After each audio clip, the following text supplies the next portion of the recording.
Sinalakay ng pulisya at ng mga miyembro ng grupong Animal Kingdom Foundation ang isang karinderya sa Sampabian, Pangasinan.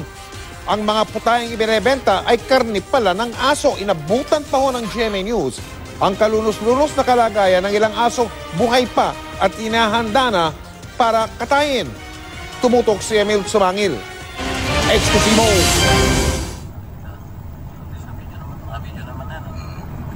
Lantaran kung ibenta at parang ordinaryong mga pagkaing nakahain sa karinderya na ito ang mga karne ng aso. Nakabili kahapon ng 1 kilong dog meat ang undercover police officer. At kanina, Anton Oras ang sabi may kinay. Anton Oras. pinangakuan daw siya ng may-ari ng tindahan na bebenta ka ng mga bagong deliver na karne ng aso. Dito na ikinasa ng PNP CIDG Pangasinan ang operasyon. Parada mo na kayo dyan. Nang iabot na ang bayan, gumalaw na ang CIDG.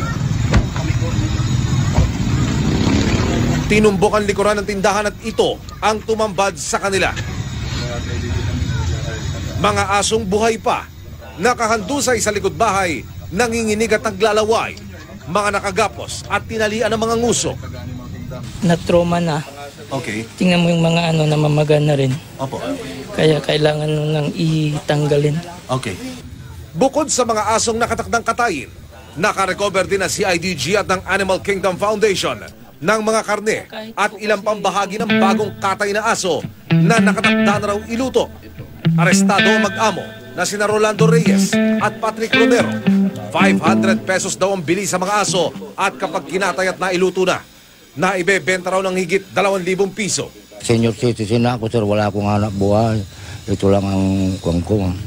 Wala naman ako ipapakain sa mga pamilya ko. Kaya nagaganito ako. Pero with all due respect, sir, hindi ho ba kayo nahahabag dito sa mga aso na ito? Mas mahabag ako, sir, sa mga pamilya ko kung ano. Tinutulungan ko lang po sila na Pero batid niyong bawal yan. Ako sir. Bawal sir.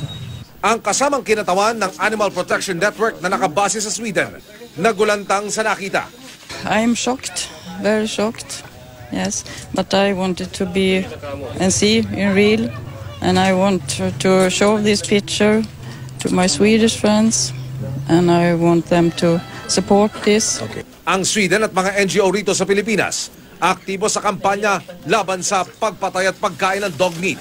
Marami silang nailabag na batas katulad ng RA 10651, yung Animal Welfare Act, at saka yung anti-rabies, yung RA 9482, at saka yung sa meat inspection team pa.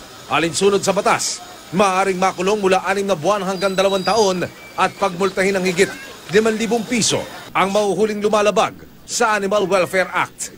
Ang pagkain ng aso, hindi lang siya bawal, kundi marumi din siya. Hindi po siya safe kainin talaga. Emil Sumangil, nakatutok 24 oras.